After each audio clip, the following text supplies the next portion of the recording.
तो ये जो टॉपिक कवर करोगे आप, ये है कंजर्वेशन नॉन कंजर्वेटिव फोर्सेस का। कंजर्वेशन ऑफ एनर्जी के क्वेश्चंस करेंगे आज, और चेंज ऑफ मैकेनिकल एनर्जी के। ऑलरेडी कुछ फास्ट रिकैप लोगे तो ये हम लोगों ने पोटेंशियल एनर्जी के बारे में डिस्कस किया था, ग्रेविटी की पोटेंशियल एनर्जी को डिस्कस किया था, फिर इलास्टिक पोटेंशियल एनर्जी के बारे में। स्टार्ट करने के लिए ना थोड़े से मैं थ्योरेटिकल क्वेश्चन ले रहा हूँ, इसके आंसर देने हैं आपको। पहला क्वेश्चन ये है और आंसर बताएंगे इसके क्या है, ठीक है। सो दैट जल्दी से ये समझ आए कि प्रीवियस क्लासेस का जो कंसेप्ट पढ़ा गया था वो रिवाइज्ड है, क्लियर है या नहीं है। पेज नंबर 1 पे, gravitational potential energy of a system, option A is always positive, option B is always negative, and option C can be negative or positive. Option C. Okay, option C sir. ठीक है। Quiz 2 पे जल्दी से देखो आप, ये सिर्फ conceptual clarity के लिए है यार। Object falls off a table on the to the floor, table से फ्लोर पे कोई ऑब्जेक्ट गिरा, and we wish to analyze the situation in terms of kinetic potential energy in discussing the kinetic energy of system. Option A, we must include the kinetic energy of both the object and the earth. B, can ignore the kinetic energy of earth because it is not the part of system. C. Option C, सी होगा, मतलब right passive होने की वजह से। हाँ, तो ये सब असर्शन रीजनिंग क्वेश्चन के लिए होते हैं बच्चा, ये इंप्रूव करते हैं आपके लॉजिकल रीजनिंग को। So yes, it can be ignored because the Earth is so massive that we can neglect its motion of, we can neglect the velocity of Earth. Third quiz, same question है, object falls off a table to the floor. एक बार फिर इस situation को kinetic potential में देखना चाह रहे हो। In discussing the potential energy of system we identify the system as. Option A, both earth and option A right, system की हाँ जी। तो जो क्विज 2 है तो उसमें जैसे अर्थ का हमने इस बार इसलिए नेग्लेक्ट किया क्योंकि अर्थ की वेलोसिटी नेग्लिजिबल है, और हाँ ऐसे ही हम अगर स्प्रिंग या पुली होती है उसका इसलिए नेग्लेक्ट करते हैं क्योंकि हम आइडियल केसेस मानते हैं। बिल्कुल बिल्कुल बिल्कुल सही। ठीक। नेक्स्ट में अभी एनर्जी कंजर्वेशन की बात करेंगे। इलास्टिक पोटेंशियल एनर्जी का फॉर्मूला हाफ के एक्स स्क्वायर ऑलरेडी डिस्कस हो चुका है, और ग्राफ इसका पैराबोलिक था, जिसके बारे में ये कहा गया था कि इलास्टिक पोटेंशियल एनर्जी, ये ध्यान रखना है क्वेश्चंस के पॉइंट ऑफ व्यू से, कि elastic potential energy stored in the spring is zero when the spring is undeformed. Normal length पे अपनी जीरो होगी, और उसके अलावा जब वो स्ट्रेच होगी या जब वो कंप्रेस होगी तब स्प्रिंग में एनर्जी आएगी, और दोनों ही कंडीशंस में पॉजिटिव एनर्जी आती है, बिकॉज एनर्जी का फॉर्मूला हाफ के एक्स स्क्वायर है। तो स्ट्रेच करने पर भी एनर्जी पॉजिटिव और कंप्रेस करने पर भी energy positive. Potential energy maximum होगी जब स्प्रिंग के अंदर मैक्सिमम कंप्रेशन और एक्सटेंशन होगा। दैट इज वेरी ऑब्वियस कि यू मैक्सिमम करना है तो आपको एक्स को मैक्सिमम करना पड़ेगा। ये कुछ न्यूमेरिकल के कंसेप्ट हैं जो आगे यूज करेंगे हम। और अगर यू मिनिमम करना है तो मिनिमम जीरो होगा वो जब स्प्रिंग अपने नॉर्मल लेंथ पे होगी। कोई स्ट्रेच नहीं होना चाहिए, कोई कंप्रेशन नहीं होना चाहिए। आगे बढ़ते हैं। Quiz 4, a ball is connected to a light spring suspended vertically as shown in this figure. और अब कह रहे हैं कि we displaced when displaced downward from the equilibrium position and released the ball oscillates up and down. System क्या लिया है देखो आप, इन द सिस्टम ऑफ, ये इंपॉर्टेंट लाइन है यहाँ पर समझने के लिए, क्योंकि कई बार ये भी कंफ्यूजन है कि सिस्टम किसको चूज करना है। तो सिस्टम में बॉल को इंक्लूड किया गया है, स्प्रिंग को इंक्लूड किया गया है और अर्थ को इंक्लूड किया गया, इन तीनों को। Then what forms of energy are there during the motion, कौन कौन से एनर्जी के फॉर्म है यहाँ पर। अब आप देख लो ऑप्शंस के हिसाब से। सिस्टम हमारा बॉल है, अर्थ है और स्प्रिंग, तीनों को मिला लिया है, तो इसमें फॉर्म ऑफ एनर्जी क्या क्या बनेगी, कौन कौन सी एनर्जी इन्वॉल्व है इसके अंदर। Option A kinetic and elastic potential, option B kinetic and gravitational potential, option C कह रहा है kinetic, elastic potential and gravitational potential, and D elastic potential and gravitational potential. और सी होगा। C option. C option. C option, क्योंकि ball को involve किया तो kinetic energy आ गई, स्प्रिंग को इन्वॉल्व कर रखा है सिस्टम में तो इलास्टिक एनर्जी आ गई, और अर्थ को भी इन्वॉल्व कर रखा है तो ग्रेविटेशनल वाली एनर्जी भी आएगी, यानी सी ऑप्शन इसकी एनर्जी। नेक्स्ट, पिछले क्वेश्चन का ही पार्ट है। सिस्टम में सिर्फ बॉल और स्प्रिंग कंसिडर करें तो ये सब न्यूमेरिकल के कंसेप्ट बिल्डिंग है यार। अगर हम सिर्फ बॉल प्लस स्प्रिंग को सिस्टम कहें, then what forms of energies are during the motion. यानी अर्थ आउट ऑफ सिस्टम मान के चल रहे हैं हम। काइनेटिक एंड सर ए होगा। Option A A kinetic and elastic potential, क्योंकि अर्थ को सिस्टम में नहीं लेंगे तो ग्रेविटी सिस्टम के बाहर चली गई, तो सिस्टम के बाहर वाली फोर्सेस की एनर्जी को हम पोटेंशियल एनर्जी में काउंट नहीं करेंगे सर जी। सर पिछले क्वेश्चन में लिखा था कि नीचे ले जाके फिर रिलीज कर दी गई है, तो सर अगर नीचे ले जाके अगर सिर्फ होल्ड पे रखते, रिलीज ना करते, तब सर काइनेटिक नहीं आती ना? ये तब नहीं आती। Okay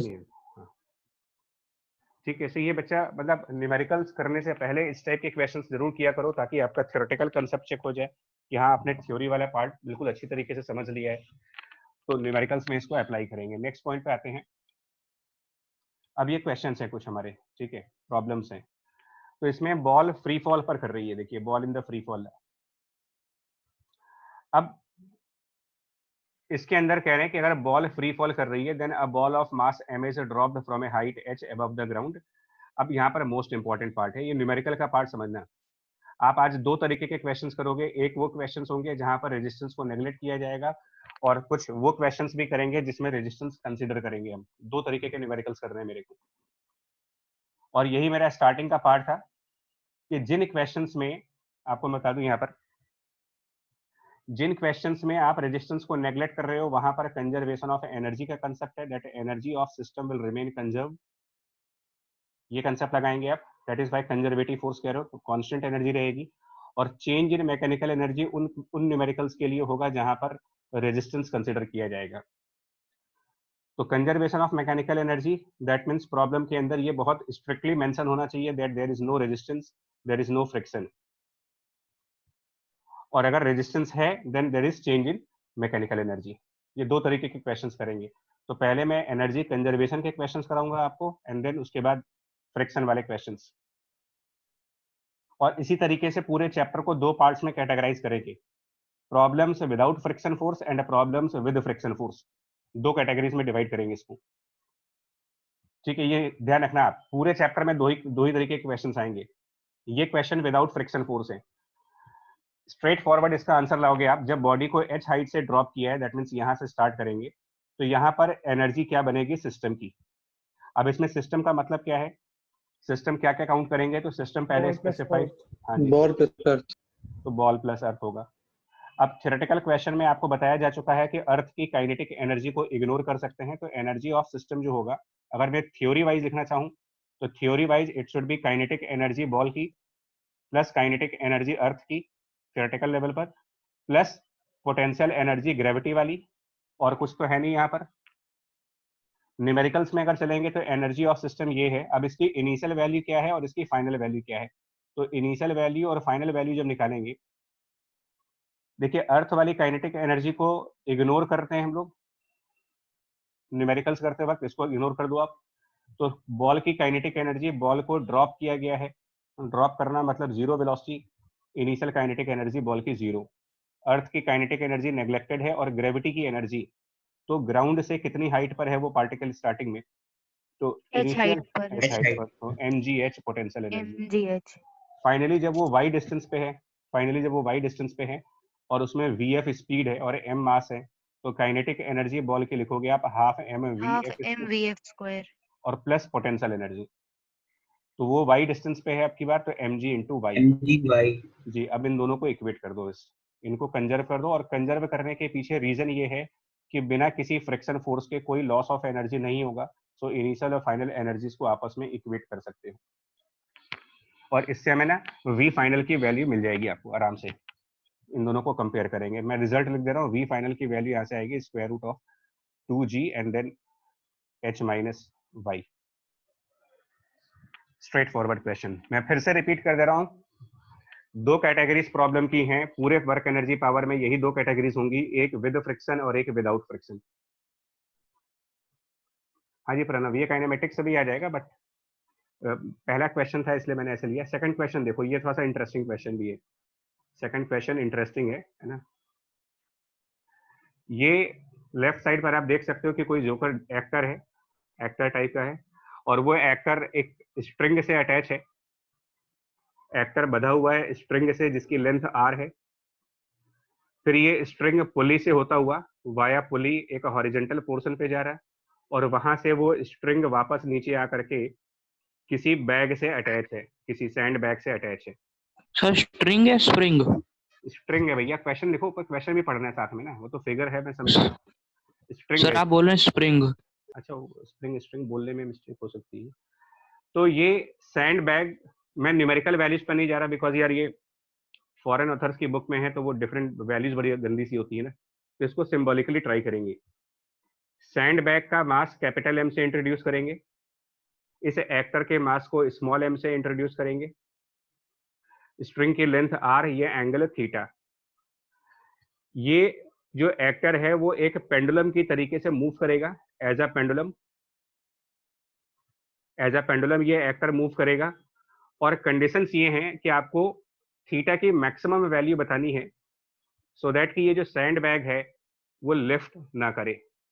what is the maximum value of theta can have before the sand bag lifts of the floor. Sand bag और एक्टर स्ट्रिंग से कनेक्टेड है, STRING, स्ट्रिंग से कनेक्टेड है। ये थीटा निकालना है ताकि ये जो बैग है वो ग्राउंड से ऊपर न जाए। अब समझो इसको क्या क्या करना है। जो ये जो एक्टर है ये एज अ पेंडुलम मूव करेगा जब, तो ये एज अ पेंडुलम मूव करके सबसे पहले इस पुली से नीचे की तरफ यहाँ कहीं पर आएगा। अब मैं एक्टर तो ड्रॉ नहीं कर सकता तो मैं यहाँ पर उसको एक पार्टिकल के से रिप्रेजेंट कर दूंगा। इस पॉइंट पर एक्टर को एज अ पार्टिकल मान लेंगे आप, एम मास का कोई पार्टिकल मान लीजिए। अब जहां से एक्टर ने स्टार्ट किया है इसको आप पॉइंट ए से डिनोट करो और उसके बाद एक्टर जब नीचे आ जाएगा तो इसको मैं पॉइंट बी से डिनोट कर दूंगा। सबसे पहले मैं सिस्टम डिफाइन कर रहा हूं यहाँ पर। देखिए सबसे पहले आप सिस्टम डिफाइन करें तो सिस्टम के अंदर हम डिफाइन करेंगे एक्टर को यानी स्मॉल एम मास को प्लस अर्थ को प्लस सैंड बैग को भी, सबको सिस्टम के अंदर मान लेंगे। क्या एनर्जी लिखेंगे इसकी, तो इसकी एनर्जी पॉइंट ए पर क्या होगी और इसकी एनर्जी पॉइंट बी पर क्या होगी, क्योंकि अल्टीमेटली मुझे इन दोनों एनर्जीज को कंपेयर करना है, इक्वेट करना है। कंजर्वेशन ऑफ सिस्टम में स्ट्रिंग नहीं लेंगे?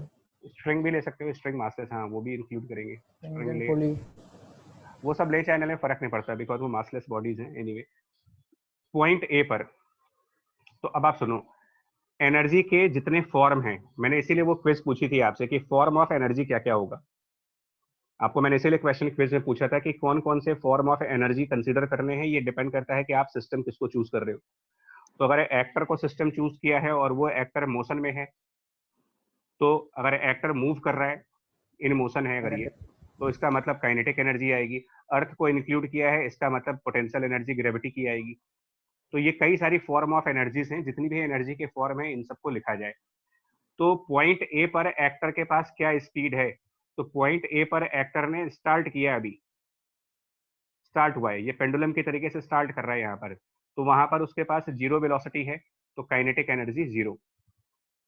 प्लस पोटेंशियल एनर्जी क्या है वहां पर, तो पोटेंशियल एनर्जी क्या है, इसके लिए मेरी स्टेटमेंट को सुनना। पोटेंशियल एनर्जी ग्रेविटी वाली केस में रेफरेंस के अकॉर्डिंग डिपेंड करता है। तो किसी पॉइंट पर कितनी पोटेंशियल एनर्जी है ये बताने से पहले मुझे ये बताना पड़ता है कि मेरा रेफरेंस पॉइंट कहाँ पर है। अब ये नहीं जरूरी तो है नहीं, हम लोगों ने पिछली क्लास में इसके ऊपर काफी बहस की थी कि ये जरूरी नहीं है कि ग्राउंड को रेफरेंस ले। तो मैं पॉइंट ए को ही रेफरेंस चूज कर रहा हूँ, मैं पॉइंट ए को ही रेफरेंस चूज करता हूँ क्योंकि ये मेरी चॉइस होती है कि रेफरेंस कहाँ मानना है। पॉइंट ए को रेफरेंस चूज करेंगे तो पोटेंशियल एनर्जी भी जीरो आएगी। ठीक है, सो इनिशियल एनर्जी जीरो हो गई। अब बी पॉइंट पर आइए। बी पॉइंट पर मान लेते हैं कि एक्टर में वी स्पीड है। एट बी पॉइंट एक्टर की स्पीड को वी मान लें अगर, तो एक्टर की काइनेटिक एनर्जी लिखी जाएगी हाफ एम वी स्क्वायर। लेकिन जो बी पॉइंट है वो हमारे रेफरेंस पॉइंट ए से फिर नीचे आ चुका है, और कितना नीचे आ चुका है अगर कैलकुलेट करें इसको कि जो पॉइंट बी है वो पॉइंट ए से कितना नीचे है, ये डिस्टेंस निकालें अगर इसमें। Sir R minus R cos sir theta. R minus R cos। ठीक है शाबाश। तो ये r into one minus cos theta H आएगा, एच की वैल्यू आएगी r into one minus cos theta. और क्योंकि हम रेफरेंस पॉइंट के नीचे हैं तो पोटेंशियल एनर्जी नेगेटिव होगी। ये भी इस पहली वाली क्विज थी कि ग्रेविटेशनल पोटेंशियल एनर्जी पॉजिटिव में भी हो सकती है, नेगेटिव में भी हो सकती है और जीरो भी हो सकती है। सब डिपेंड करता है कि आपका रेफरेंस कहाँ पर है। तो क्योंकि बी पॉइंट रेफरेंस के नीचे है तो यहाँ पर माइनस में एनर्जी लिखेंगे और mg/h ये एनर्जी। अब आप इन दोनों को जस्ट इक्वेट कर दो कंजर्वेशन ऑफ एनर्जी के हिसाब से, that energy of system at point A should be equal to the energy of system at point B। और इनको इक्वेट करके यहाँ से सॉल्व कर लेंगे v स्क्वायर की वैल्यू। तो v स्क्वायर की वैल्यू यहाँ से आएगी 2gr ब्रैकेट में 1 माइनस कॉस थीटा। ये स्टेप 1 हो गया। स्टेप 2, स्टेप 2 पर आप क्या करोगे, एक्टर का मोशन किस तरीके से हो रहा है। एक्टर का मतलब एक्टर स्ट्रेट लाइन में चल रहा है या फिर सर्कुलर मोशन। तो आप एक्टर के सर्कुलर मोशन की न्यूटन लॉ की इक्वेशन लगाओ। सर्कुलर मोशन में न्यूटन लॉ की इक्वेशन। तो इस एक्टर का फ्री बॉडी डायग्राम देखेंगे तो इस पर कौन कौन सी फोर्सेस होंगी। तो एक टेंशन फोर्स ऊपर की तरफ और एक mg नीचे की तरफ। ये पॉइंट बी की बात हो रही है। पॉइंट बी की फ्री बॉडी डायग्राम हमेशा इंस्टेंटेनियस होते हैं, तो ये स्पेसिफाई जरूर कर देना कि आप किस मोमेंट का फ्री बॉडी डायग्राम बना रहे हो। हम लोग ये पॉइंट बी का फ्री बॉडी डायग्राम बना रहे हैं, वहां पर टेंशन ऊपर की तरफ और mg नीचे की तरफ। और क्योंकि ये सर्कुलर मोशन है तो इसमें एक सेंट्रीपिटल एक्सेलरेशन होगा towards the centre of circle. And centre of circle ये टॉप वाली पुली होगी, टॉप मोस्ट पुली P, यही सर्कल का सेंटर होगा। तो इस बॉडी में एक अपवर्ड एक्सेलरेशन है which is the centripetal acceleration, जो काइनेमेटिक्स से रिलेट हो जाता है v square divided by r करके। और फिर यहाँ पर जब न्यूटन लॉ की इक्वेशन बनाओगे तो आपकी एक इक्वेशन बनेगी इसके हिसाब से, T minus mg equals to mass m multiplied by that centripetal acceleration v square divided by r। ये हो गई आपकी सेकंड इक्वेशन। फर्स्ट इक्वेशन ये वेलोसिटी वाली जो एनर्जी कंजर्वेशन से ला रहे हो। सेकंड इक्वेशन है Newton law of motion for the circular motion, उससे टेंशन फोर्स कैलकुलेट करेंगे। मतलब फर्स्ट इक्वेशन से v स्क्वायर की वैल्यू, फर्स्ट इक्वेशन से आपको v स्क्वायर की वैल्यू को सेकंड इक्वेशन में सब्स्टिट्यूट करना है एंड यहाँ से टेंशन फोर्स की वैल्यू निकालनी है।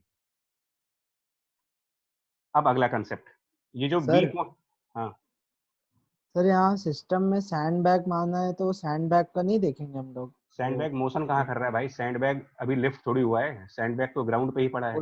पोटेंशियल नहीं देखेंगे सर, रेफरेंस पॉइंट से नीचे। तो रेफरेंस पॉइंट से वो पॉइंट पहले भी नीचे है बाद में भी नीचे है, तो उसमें चेंज नहीं हो रहा है।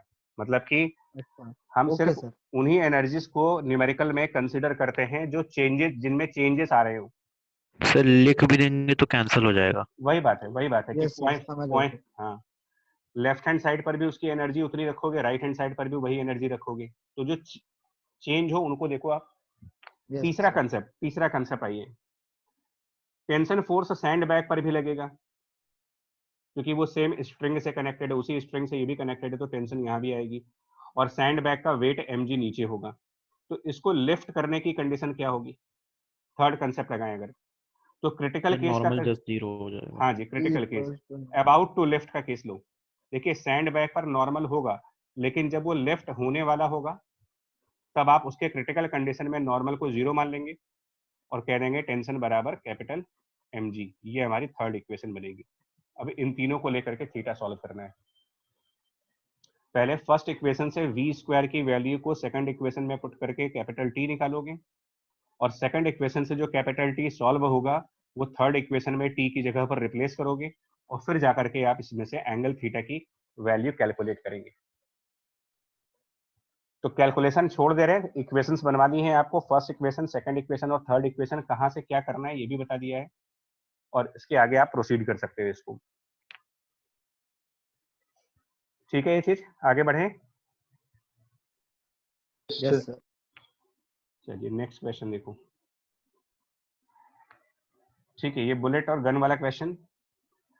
तो गन के इनसाइड स्प्रिंग होती है, मतलब अगर ना देखी हो तो रियल पिक्चर इसीलिए लाए हैं इसमें कि स्प्रिंग है एक अंदर।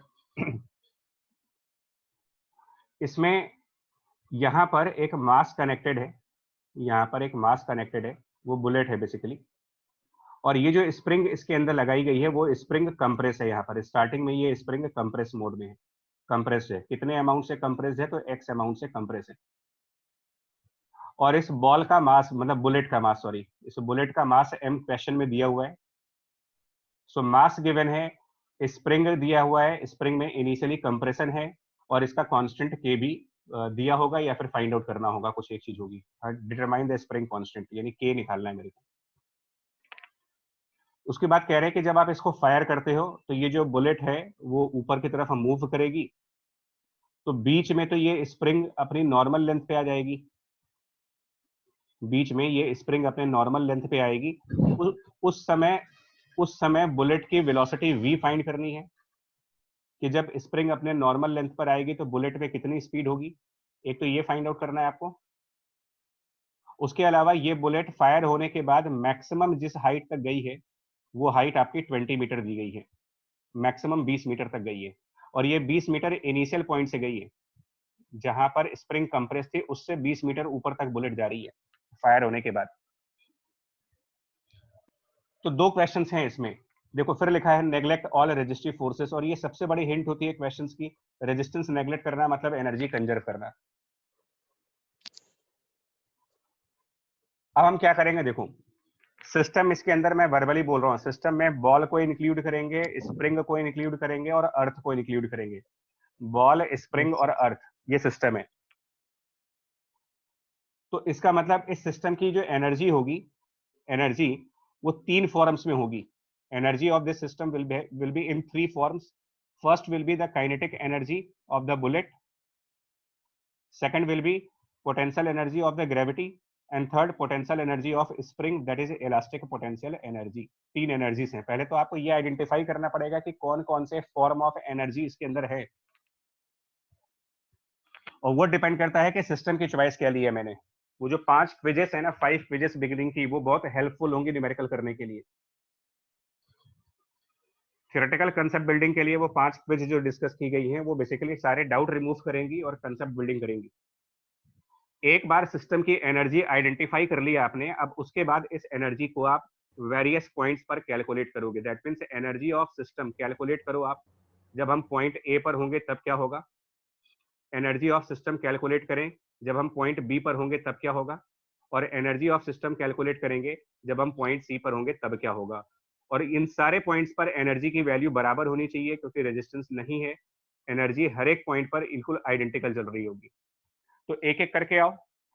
फॉर्म ऑफ एनर्जी पहले आइडेंटिफाई कर लेना, अदरवाइज मिस्टेक होगी आपको। जैसे न्यूटन लॉ के क्वेश्चन में पहले फ्री बॉडी डायग्राम बनाना पड़ता है, वर्क एनर्जी पावर के न्यूमेरिकल्स में क्वेश्चन को प्रोसीड करने से पहले ये डिसाइड कर लो कि इसके अंदर कौन कौन सी एनर्जीज इंक्लूडेड हैं, और जितनी भी टाइप ऑफ एनर्जीज इंक्लूडेड है उन सब को पॉइंट ए पर कैलकुलेट करो, उन सबको पॉइंट बी पर कैलकुलेट करो, उन सबको पॉइंट सी पर कैलकुलेट करो। तो पॉइंट ए पर कैलकुलेट करते हैं एक एक करके। काइनेटिक एनर्जी ऑफ बुलेट कितनी है, तो पॉइंट ए पर बुलेट को फायर किया गया था, उस समय वो 0 वेलोसिटी पे थी, तो बुलेट की काइनेटिक एनर्जी ए पॉइंट पर 0। ग्रेविटी की एनर्जी के बारे में हमेशा आपको रेफरेंस चूज करना पड़ेगा। तो मैं फिर से पॉइंट ए को ही रेफरेंस मान लेता हूं, पॉइंट ए को रेफरेंस चूज कर लेते हैं। तो ग्रेविटी वाली एनर्जी ए पॉइंट पर 0, और इलास्टिक एनर्जी नॉर्मल लेंथ पर 0 होती है, और स्ट्रेच होने पर और कंप्रेस होने पर इलास्टिक एनर्जी नॉन जीरो होगी। तो इलास्टिक एनर्जी यहाँ पे लिखी जाएगी हाफ के, और जितना कंप्रेशन पॉइंट ए पर था उसका स्क्वायर, हाफ के एक्स स्क्वायर। और पॉइंट ए का कंप्रेशन क्वेश्चन में दिया हुआ है यहाँ पर 0.12। हाँ, तो न्यूमेरिकली नहीं करेंगे, सिंबॉलिकली करेंगे। अब आइए बी पॉइंट पर। तो बी पॉइंट पर उस बुलेट में अगर v वेलोसिटी है तो बी पॉइंट पर काइनेटिक एनर्जी हो जाएगी half m v square. Gravity की एनर्जी बी पॉइंट पर। अब आपका जो बी पॉइंट है वो रेफरेंस से, जिसको मैंने रेफरेंस लाइन माना है 0.12 मीटर ऊपर है, हाँ एक्स डिस्टेंस mgx हो जाएगा सर, mgx। और इलास्टिक एनर्जी, तो बी पॉइंट पर स्प्रिंग अपने नॉर्मल जीरो हो जाएगी। जीरो हो जाएगी। तो नॉर्मल स्प्रिंग की ये एनर्जी 0 हो जाएगी। पॉइंट सी पर जाओ। पॉइंट सी पर वो बुलेट का मैक्सिमम हाइट है, मैक्सिमम हाइट पर फिर से काइनेटिक एनर्जी 0 हो गई। ग्रेविटी वाली एनर्जी रेफरेंस से देखा जाएगा, तो रेफरेंस से 20 मीटर ऊपर है, mgx मतलब इसको फिलहाल h से डिनोट कर दे रहे हैं, h बराबर xc है, तो h से डिनोट कर दे रहे हैं। और प्लस स्प्रिंग वाली एनर्जी वहां भी 0 होगी क्योंकि स्प्रिंग नॉर्मल। अब आप इसमें से किसी भी दो को इक्वेट कर दो, तीनों बराबर है, तीनों बराबर है, बस क्वेश्चन डन हो जाएगा।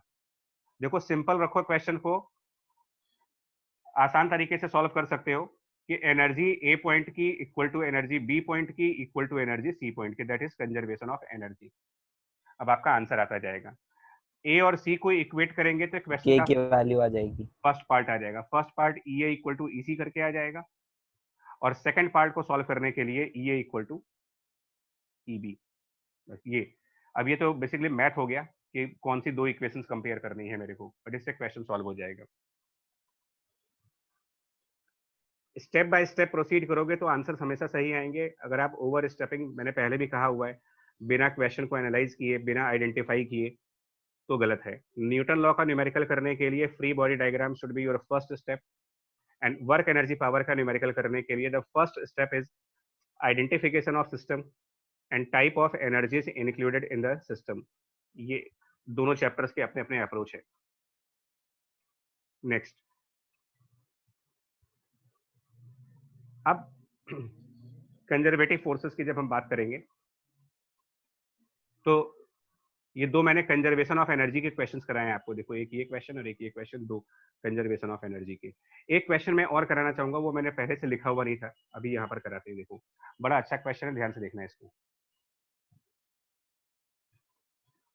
ये क्वेश्चन बेसिकली मतलब थोड़ा सा मिक्स ऑफ कंसेप्ट है, आप कह सकते हो कि जो जेई का फ्लेवर है वो कई सारे कंसेप्ट को मिलाते हैं वो। तो इसमें क्या करना है बता दें आपको। देखिए, यहाँ पर एक स्ट्रिंग है, प्लस उस स्ट्रिंग से एक पुली अटैच करी गई है, और पुली से वापस यहाँ पर एक स्ट्रिंग लगाई जा रही है। क्वेश्चन को ध्यान से पढ़ना है आपको। थोड़ा सा मैं फ्री हैंड वाले डायग्राम से बना देते हैं, ज़्यादा ठीक है। तो यहाँ पर एक ब्लॉक अटैच है, और दूसरे साइड पर, स्ट्रिंग के दूसरे साइड पर एक रिंग अटैच है जो इस रॉड के चारों तरफ जा रही है। थोड़ा सा डायग्राम इसको क्लियर कर देते हैं। मतलब यहाँ पर एक रिंग अटैच कर दो, और वो रिंग इस रॉड में स्लाइड करेगी। ब्लैक कलर से जो आप लाइन बना रहे हो, ये रॉड है। तो ये एक रॉड हो गया यहाँ पर, उसके साथ एक रिंग अटैच है। रिंग का मास हमारा स्मॉल एम दे रखा है, और ये ब्लॉक का मास यहाँ पर कैपिटल एम दे रखा है, और ये पुली से कनेक्टेड है। पुली किसी जगह पर फिक्स्ड है, और कहीं पर कोई फ्रिक्शन नहीं है। ये लेंथ एल स्पेसिफाइड है, यहाँ से लेकर के यहाँ तक की लेंथ एल स्पेसिफाइड है।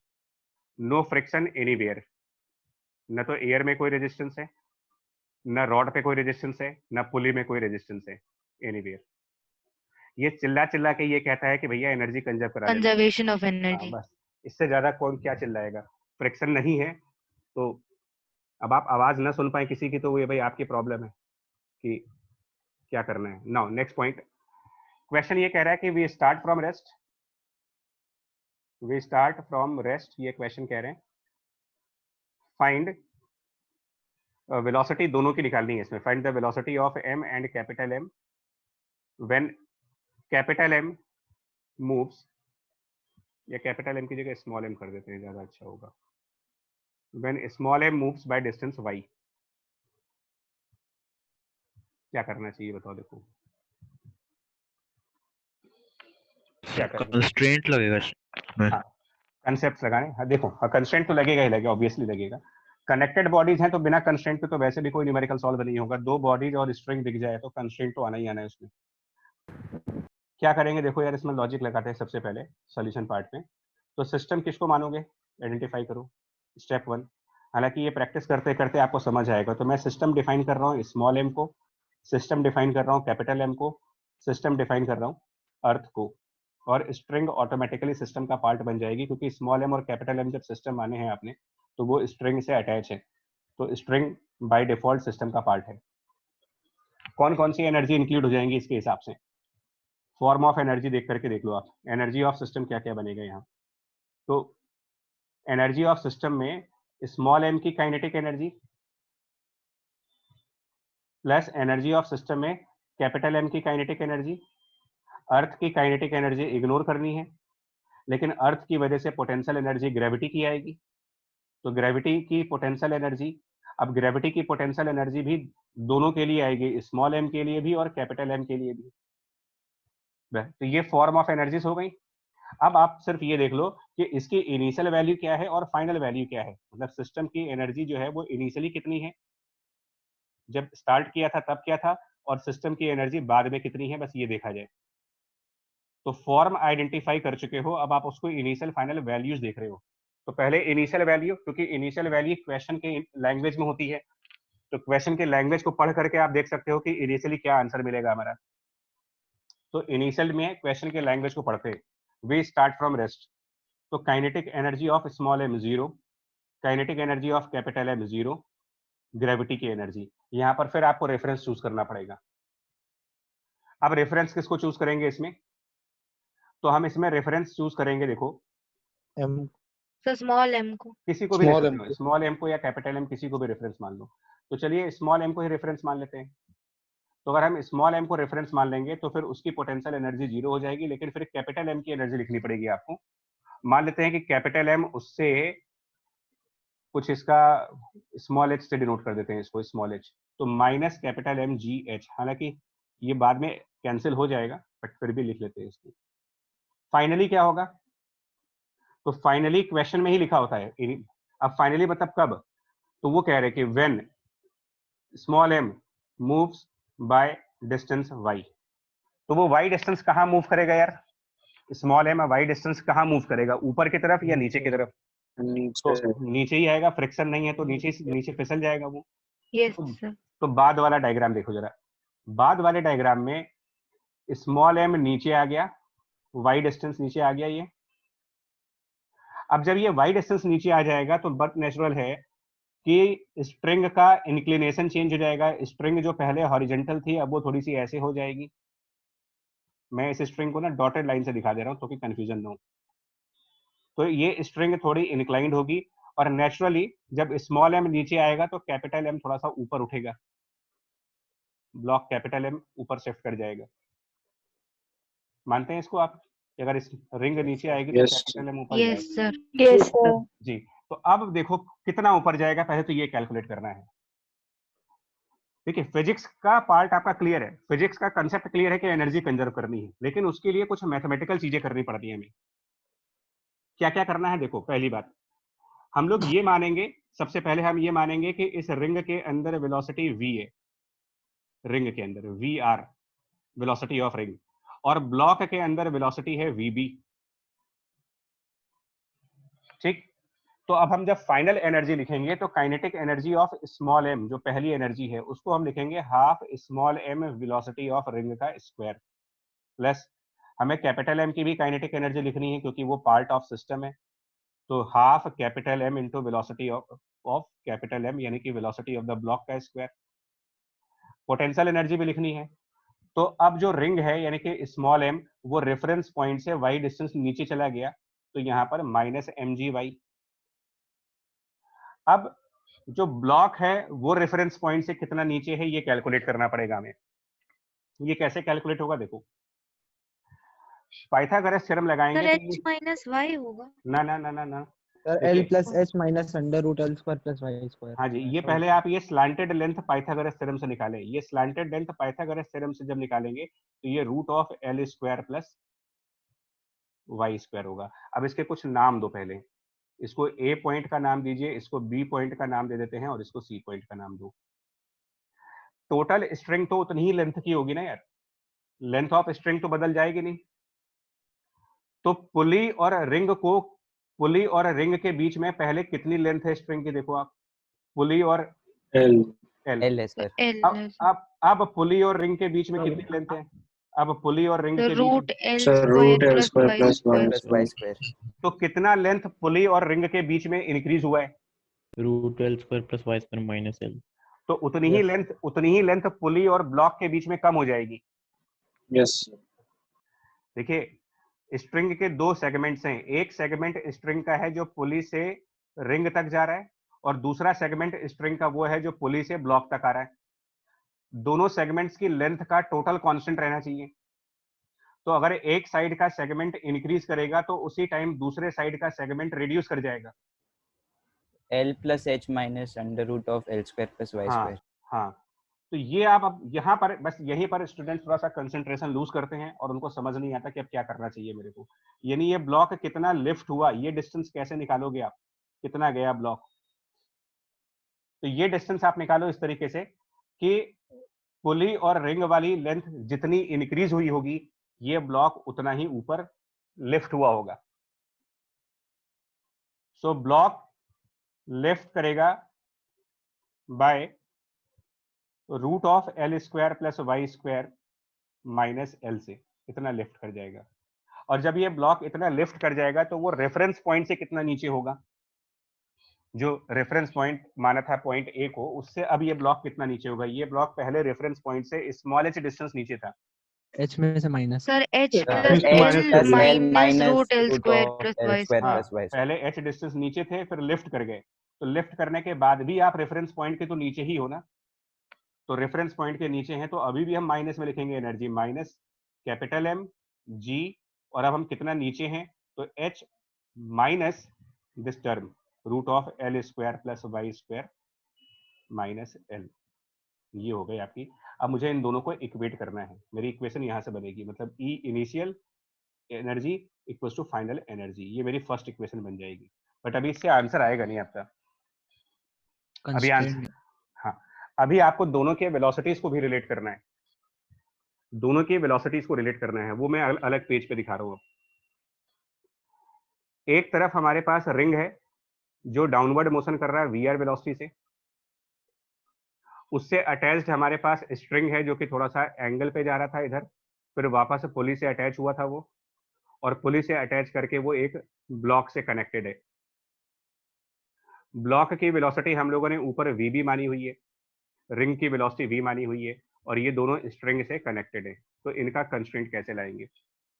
टाइम बिंग आप ये मानो कि स्ट्रिंग वर्टिकल लाइन से थीटा एंगल पर है, ये मान लेते हैं कि स्ट्रिंग वर्टिकल से थीटा एंगल पर।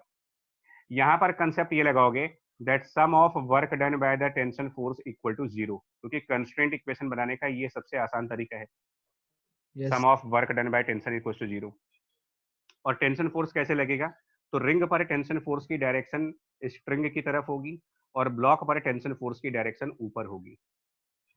तो अगर हम during a very small time dt को कंसिडर करें, ठीक है, तो रिंग ने कितना डिस्प्लेसमेंट किया होगा अगर उसके पास इस समय वी की वेलोसिटी है और हम बहुत छोटा टाइम dt कंसिडर करें, तो डिस्प्लेसमेंट, VRDT हाँ displacement of ring, VR into dt. Right, तो VR इंटू डी टी ये रिंग का डिस्प्लेसमेंट है,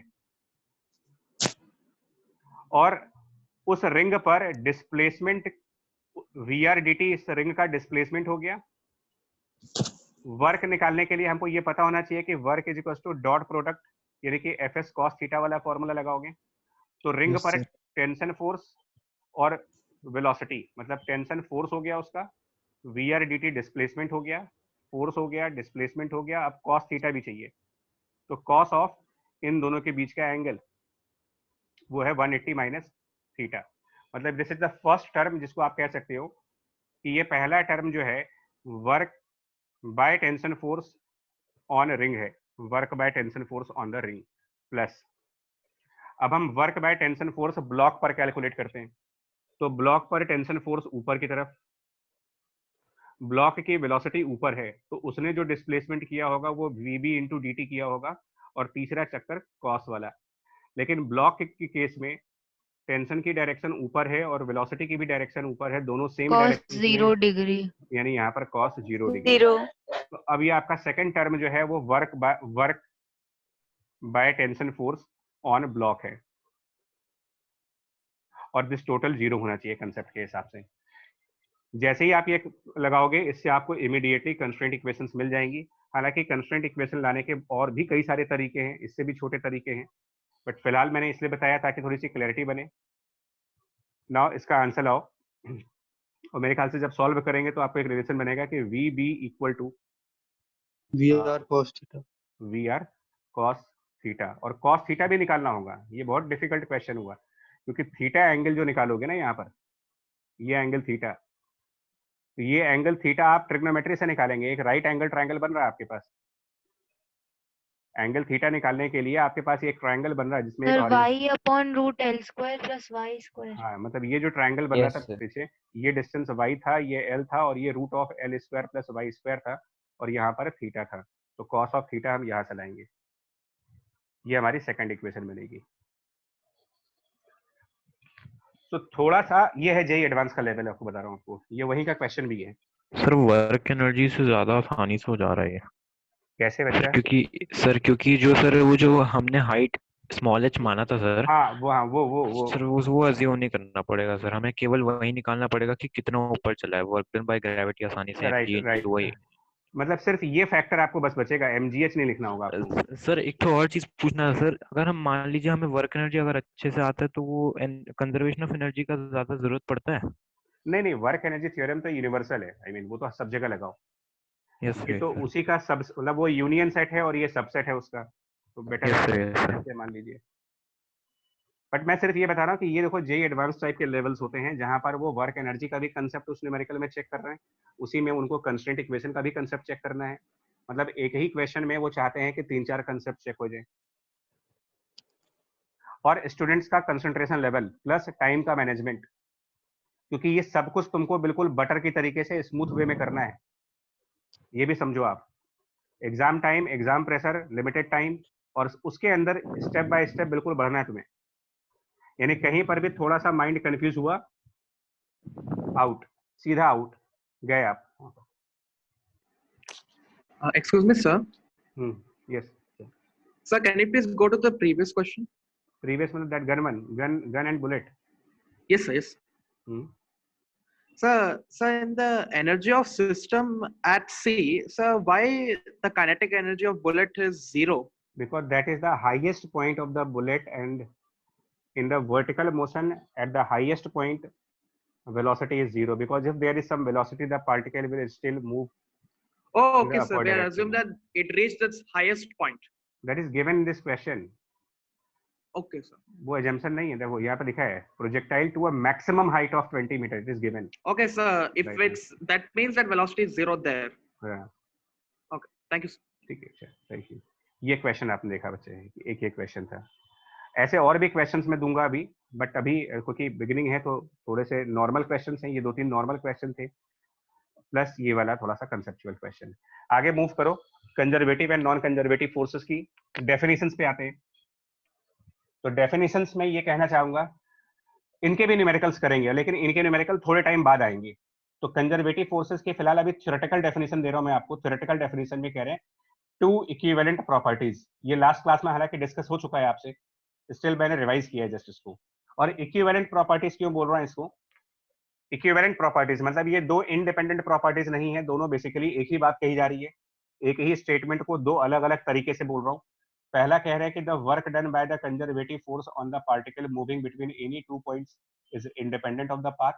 इसका एक न्यूमेरिकल भी लास्ट क्लास में किया था हमने पोटेंशियल एनर्जी कैलकुलेट करने के लिए। और सेकंड कहा जा रहा है work done by the conservative force on the particle moving through any close path is 0। तो वो एक ही स्टेटमेंट हुआ, अलग अलग नहीं होगा ये। रीजन, पहला स्टेटमेंट कह रहा है कि अगर आपको ए से बी जाना है तो आप कोई पाथ चूज करो और उस पाथ पर मान लो W वर्क हो रहा है, तो दूसरे पाथ से जाओगे तब भी W वर्क होगा। यही पहला पॉइंट कह रहा है आपका, फर्स्ट पॉइंट यही कह रहा है, independent of path. So irrespective of the path work in both conditions will be W।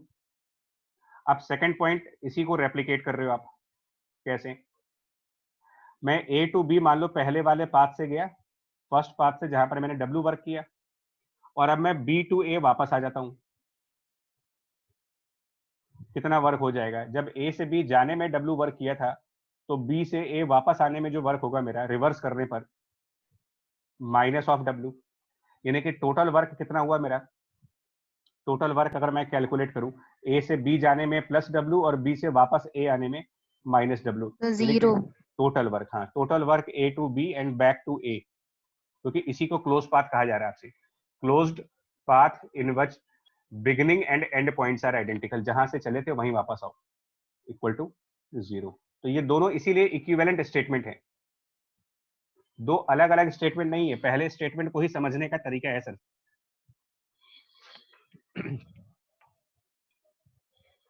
और एग्जांपल्स में क्या क्या है इसके? तो थ्योरी पॉइंट से ग्रेविटेशनल फोर्स इसका एक एग्जांपल है, और दूसरा स्प्रिंग इसका एग्जांपल है। और भी एग्जांपल्स है लेकिन वो आगे के चैप्टर्स में आने वाले हैं, तो अभी फिलहाल के लिए ये दो हैं। ग्रेविटेशन और स्प्रिंग, ये दोनों कंजर्वेटिव फोर्सेस के नाम से पढ़ोगे आप। एंड देन थ्योरी के according we can associate a potential energy for a system with any conservative force, और उसका ये डेफिनेशन है जहां पर ये कहा जाता है कि वर्क बाय द कंजर्वेटिव। अब देखिए डेफिनेशन है यहाँ पर, ये यहाँ पर डेफिनेशन है, डेफिनेशन का मतलब होता है मैथ। आई मीन यहाँ पर कोई लॉजिक नहीं है, किसी साइंटिस्ट का कोई लॉ नहीं चल रहा है यहाँ पर, ये सिर्फ आपने मैथमेटिकली डिफाइन किया हुआ है that work by the conservative force is minus times change of potential energy. और ये एक्सपेक्टेड होता है आपसे कि आप इसको याद रखेंगे हमेशा, इस स्टेटमेंट को याद रखना है आपको। इसका न्यूमेरिकल में बहुत ज्यादा यूज नहीं है, बट थ्योरी के लिए याद रखोगे। ये तो हो गया कंजर्वेटिव फोर्सेस की कैरेक्टरिस्टिक्स। ऑब्वियसली इन दोनों पॉइंट्स को जो सेटिस्फाई नहीं करेगा, मतलब ऐसा फोर्स जो पॉइंट 1 और पॉइंट 2 को सेटिस्फाई ना करे, नेचुरली वो नॉन कंजर्वेटिव फोर्स हो जाएगा। So a force is non-conservative if it does not satisfy property 1 and 2 of conservative forces। बड़ी ऑब्वियस सी बात है, जिसमें बेसिकली आपके एग्जांपल में, मतलब हमारे एट प्रेजेंट सिलेबस में नॉन कंजर्वेटिव फोर्स का मतलब फ्रिक्शन से है, रेजिस्टेंस से है। और यहाँ पर मैकेनिकल एनर्जी कंजर्व नहीं होगी, चेंज होगी, बदल जाएगी मैकेनिकल एनर्जी। और एक ये क्वेश्चन सुनना, एक ये रिजल्ट को भी माइंड में रखना है आपको, that work of any non conservative forces is change of kinetic energy plus change of potential energy.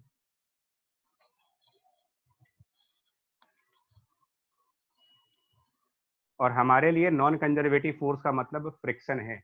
अब थोड़ा सा ना अलर्ट रखना, थोड़ी देर के लिए सुनना है यहाँ पर स्टेटमेंट। हाँ जी प्रणव, ये सब लिखा हुआ है, समराइज्ड फॉर्म में है, बस कुल मिलाकर के ये है कि ये समराइज्ड फॉर्म है। तो ये क्या होता है कि न्यूमेरिकल करने के लिए इस तरीके के नोट्स काफी हेल्पफुल हो जाते हैं कि लिमिटेड नोट्स और सारे कंसेप्ट इसमें एक जगह आ गए। भाई बुक्स वगैरह में क्या होगा, आपको इतने सारे पेजेस पढ़ने पड़ेंगे। देखो कंसेप्ट समझना यार, ये जो आखिरी के 3 पॉइंट्स हैं इसको ध्यान से देखना है। और मैं गारंटी दे रहा हूँ बच्चा आपको, मेरा चैलेंज है कि अगर आप आखिरी के 3 पॉइंट्स को समझ गए तो बड़े से बड़ा न्यूमेरिकल भी सॉल्व कर ले जाओगे। पहली बात, point 1, generally the mechanical energy is lost in cases where kinetic friction और any kind of resistance is involved. समझ में भी आता है, फ्रिक्शन का मतलब ही यही कि लॉस ऑफ एनर्जी होगी। उसके बाद पॉइंट नंबर 2 पे कह रहे हैं, अच्छा यहाँ पर सिर्फ काइनेटिक फ्रिक्शन की बात की है, स्टैटिक की बात नहीं की है। स्टैटिक फ्रिक्शन में एनर्जी लॉस नहीं होता, energy lost is only when there is kinetic friction, it is not in case of static friction. Point 2, Fk denotes the kinetic friction and D distance moved by point of application of friction force, then the loss in mechanical energy is minus times Fkd। समझिएगा इसको जरा, यहां पर students में गलती होगी। अब एक और बात हो रही है डिस्टेंस की, डिस्टेंस की बात कर रहा हूं, काइनेटिक फ्रिक्शन के न्यूमेरिकल्स में बात हो रही है डिस्टेंस की। इसको समझने का तरीका देखो, डिस्टेंस को समझने का तरीका देखो। आप सब अगर पेन यूज कर रहे हो इस टाइम पर, पेन या पेंसिल जो भी है, तो आप अपने पेन से अपनी पेपर पर एक स्ट्रेट लाइन ड्रॉ करो। पेन से पेपर पर अगर आप एक स्ट्रेट लाइन ड्रॉ करेंगे, मान लो L लेंथ की, तो आपके पेन के टिप पॉइंट ने कितना डिस्टेंस कवर किया है? पेन से पेपर पर L length. So this is distance moved by point of application of friction force. The point of application of friction force is that tip point of your pen. Tip of the pen. Tip of the pen is the point where friction will act. And if we draw a line of length L, then the distance moved is L. अब अगर कोई पूछे कि इस process और and paper और pen के बीच में फ्रिक्शन होता है, बिकॉज पेपर रफ होते हैं, स्मूथ नहीं होते, बिल्कुल स्मूथ सरफेस पर राइटिंग पॉसिबल नहीं है। प्लास्टिक पर राइटिंग पॉसिबल नहीं होता, प्लास्टिक कवर्स के ऊपर स्मूथनेस जहां होगी वहां राइटिंग पॉसिबल नहीं है। तो जहां पर आप लिख रहे हो वहां पर डेफिनेटली फ्रिक्शन है। So we are using our pen on a rough surface. So how much energy is lost when we draw a line of length L on a paper? तो आंसर होगा कंसेप्ट के हिसाब से energy का जो loss किया मैंने यहां पर इज माइनस टाइम्स, माइनस तो नहीं लिखेंगे बिकॉज जब लॉस लिख रहे तो माइनस नहीं लिखेंगे, ठीक है ना, बट अभी आपको समझाना है इसलिए मैं माइनस लिख रहा हूं, माइनस एंड फ्रिक्शन की वैल्यू मल्टीप्लाइड बाय ये लेंथ एल, ये लॉस किया मैंने। अगर मैं उसी पेन से एक सेमी सर्कल ड्रॉ करूं, स्ट्रेट लाइन की बजाय मैं उस पेन को यूज करके और एक सेमी सर्कल ड्रॉ करूं जिसका रेडियस आर हो, अब मेरे पेन ने कितना डिस्टेंस कवर किया है? अब यहाँ पर पाई आर और डिस्प्लेसमेंट 2r। तो आप लॉस ऑफ एनर्जी में क्या यूज करोगे? Pi R sir, minus friction multiplied by क्या? Pi R distance, pi R. ये बहुत इंपॉर्टेंट पॉइंट है क्योंकि ज्यादातर सर, हाँ जी सर ये जो सेकंड पॉइंट है सर, उसमें हम ये ले रहे हैं ना कि सर जो काइनेटिक फ्रिक्शन का मैग्नीट्यूड है वो through out the motion same है, हाँ वो कांस्टेंट है। तो सर अगर मान लीजिए हमें सेकंड पॉइंट को समझाना है किसी दूसरे तरीके से, तो हम कहते हैं कि वर्क डन आपका होता है integral F dot D R, और एफ को हम बाहर निकाल सकते हैं, और डी आर हमें पता है कि हर एक छोटे इंस्टेंट में जो फ्रिक्शन फोर्स है वो डी आर के अपोजिट डायरेक्शन में, छोटे छोटे डी आर बिल्कुल कर सकते हो ऐसे, और छोटे छोटे डी आर को ऐड अप करते जाएंगे तो एक तरह से डिस्टेंस ही आ जाएंगे। हाँ आएगा डिस्टेंस। मैं देखो मैं किसी और रीजन, बिल्कुल सही रीजनिंग है तुम्हारी, बिल्कुल सही, मैं किसी और रीजनिंग से इसके ऊपर इतना फोकस कर रहा हूँ मैं भी आगे के कुछ मेरे कुछ क्वेश्चंस हैं और मैं एक मतलब सिंगल अप्रोच रखना चाह रहा हूँ, सिंगल अप्रोच फ्रिक्शन के सारे न्यूमेरिकल की एक सिंगल अप्रोच, क्योंकि देखिए एज स्टूडेंट्स इसमें से कई लोगों की प्रॉब्लम ये है कि वो क्वेश्चन का पहला स्टेप नहीं सोच पाते, तो उस मेरी कोशिश है कि वहां पर हेल्प करूं मैं कि आप इनिशिएट कैसे करते हैं क्वेश्चंस को। एक और बात समझो, अगर मैं फुल सर्किल ड्रॉ कर दूं तो, अगर मैं पेन से फुल सर्किल ड्रॉ कर देता तो एनर्जी लॉस कितना हुआ? माइनस एफ के 2 पाई आर। लेकिन डिस्प्लेसमेंट कितना हुआ? डिस्प्लेसमेंट कितना हुआ? 0। तो क्या ये जरूरी है कि जीरो डिस्प्लेसमेंट पर जीरो वर्क होगा? नो सर, 2 लेक्चर्स पहले किसी ने डाउट पूछा था, मैंने कहा था बाद में बताएंगे इसको। जीरो डिस्प्लेसमेंट का मतलब जीरो वर्क नहीं है, क्योंकि अगर जीरो डिस्प्लेसमेंट पर जीरो वर्क आ रहा फिर तो वो कंजर्वेटिव फोर्स हो गया, और अगर जीरो डिस्प्लेसमेंट पर नॉन जीरो वर्क आ रहा है तभी वो नॉन कंजर्वेटिव है। ये क्लासिफिकेशन है। If zero displacement gives zero work it is conservative. If zero displacement gives non-conservative, if zero displacement gives non-zero work, it is non-conservative.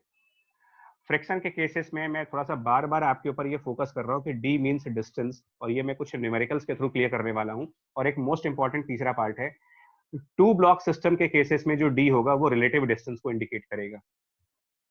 तो इस पॉइंट को समझने के लिए आपको थोड़ा सा वेट करना पड़ेगा एक न्यूमेरिकल का, तीसरे पॉइंट को समझने के लिए। अब इस पूरे पेज पर आपकी कंप्लीट समरी है, यहां से लेकर के ओलंपियाड तक का कोई भी क्वेश्चन करना चाहो इस नोट्स में हो जाएंगे, सब कुछ कवर्ड है इसमें, कंसेप्चुअली सब कवर्ड। हाँ जी सर, कोई अगर न्यूमेरिकल सॉल्व करेंगे उसमें माइनस नहीं लिखेंगे ना? बता रहा हूँ, अभी कर रहा हूँ, मैं तो खुद कर रहा हूँ, आप ना करें, मैं आपको कर रहा हूँ कैसे करना है। देखिए पहले क्विजेस डिस्कस कर लेते हैं। देखो क्या करना है मैं आपको बता, न्यूमेरिकल्स कैसे करना है वो बता देता हूँ। न्यूमेरिकल करने के लिए क्या करना है, मैं यहां पर एक इक्वेशन लिख देता हूं। फॉर न्यूमेरिकल्स जिसमें फ्रिक्शन इन्वॉल्व हो, इन्वॉल्विंग फ्रिक्शन या फिर कोई रेजिस्टेंस, फ्रिक्शन इन्वॉल्व हो या रेजिस्टेंस इन्वॉल्व हो, उनमें आप सिर्फ एक काम करिएगा, minus the kinetic friction into d equal to energy of system in the final state minus energy of system in the initial state। बस ये इक्वेशन ध्यान रखो, आपको सिर्फ यही इक्वेशन लगानी है पूरे। अभी मैं कम से कम 8 से 10 न्यूमेरिकल कराऊंगा और सब में यही इक्वेशन लगाऊंगा।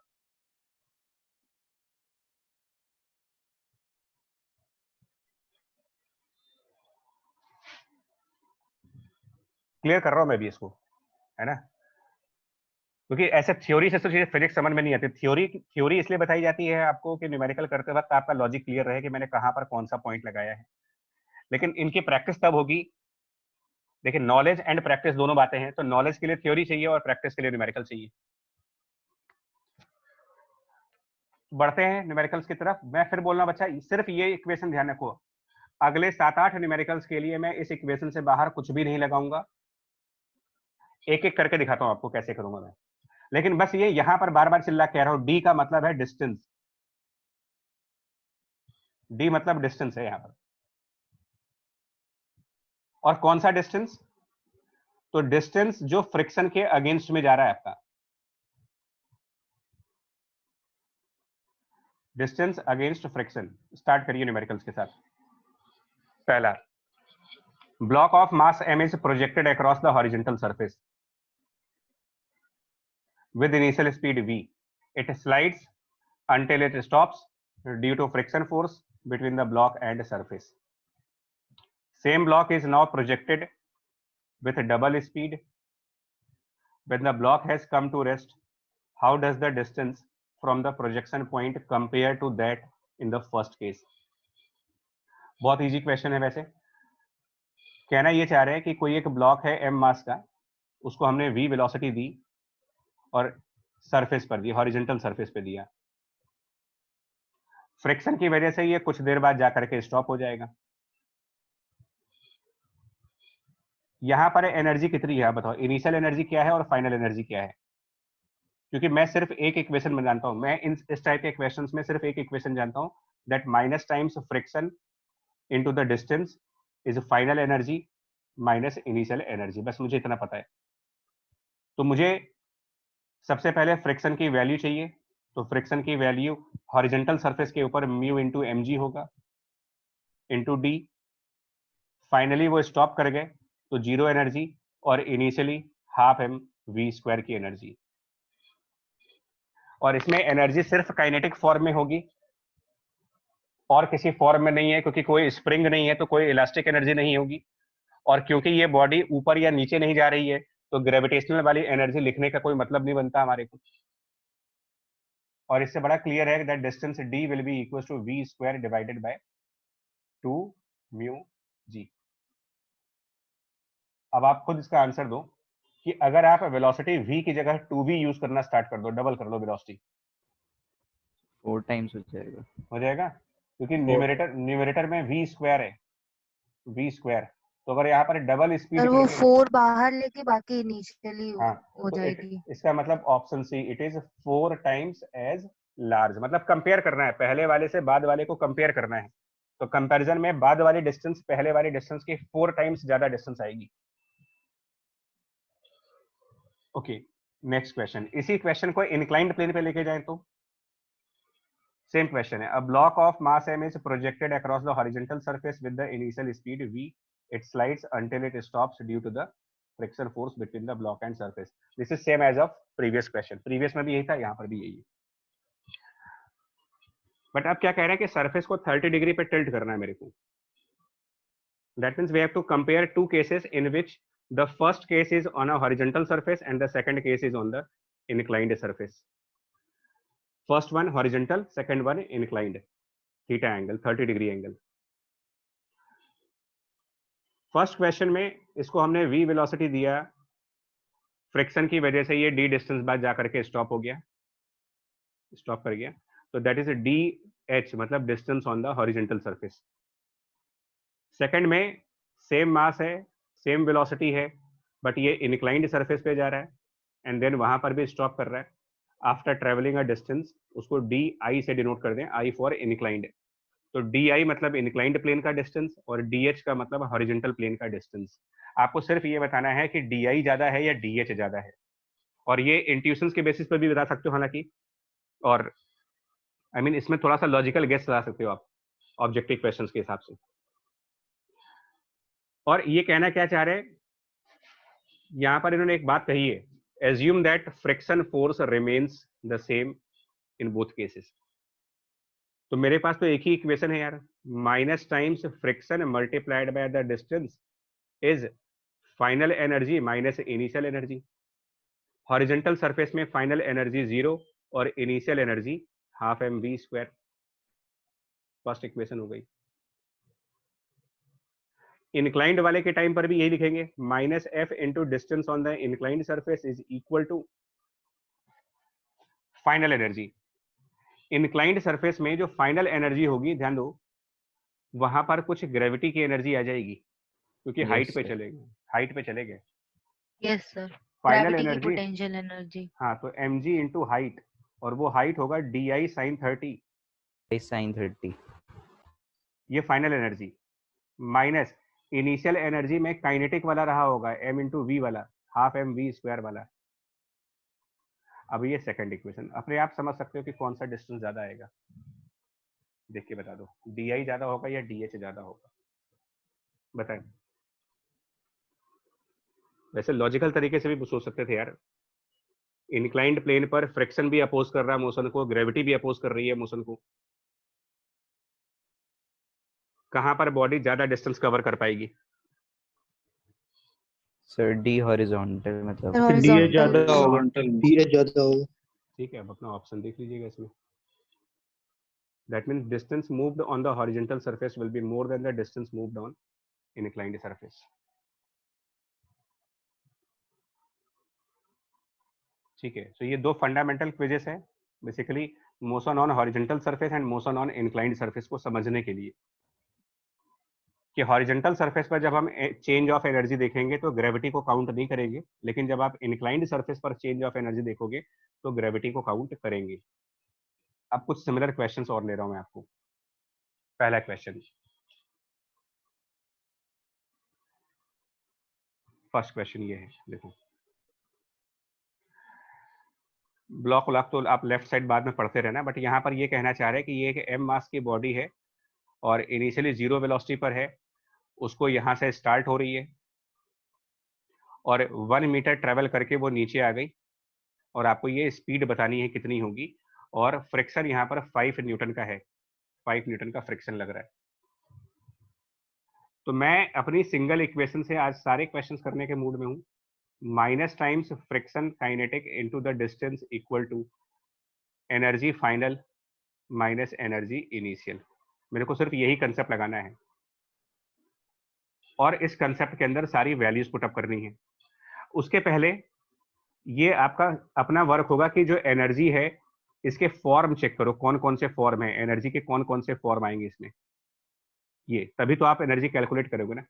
तो एनर्जी के फॉर्म में काइनेटिक एनर्जी इन्वॉल्व होगी यहाँ पर, और प्लस पोटेंशियल एनर्जी ग्रेविटी की ड्यू टू ग्रेविटी. तो अब एक एक करके देखो ना. फाइनली काइनेटिक एनर्जी कितना है? ई फाइनल का मतलब है final kinetic energy and final potential energy. E initial का मतलब है initial kinetic energy plus initial potential energy. जितने भी फॉर्म ऑफ एनर्जीज हैं वो काउंट कर लें आप. और यहाँ पर minus times friction into D. सिर्फ क्वेश्चन की लैंग्वेज से तुमको आंसर मिल जाएगा.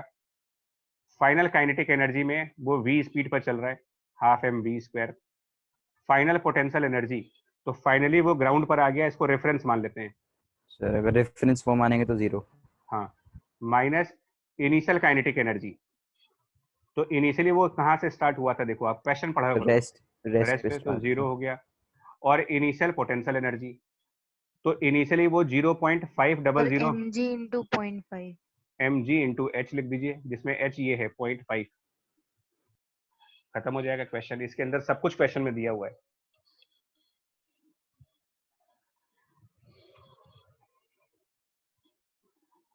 सिर्फ एनर्जी कैलकुलेट फॉर्मूले याद होने चाहिए बस, और कुछ नहीं करना आपको इसमें.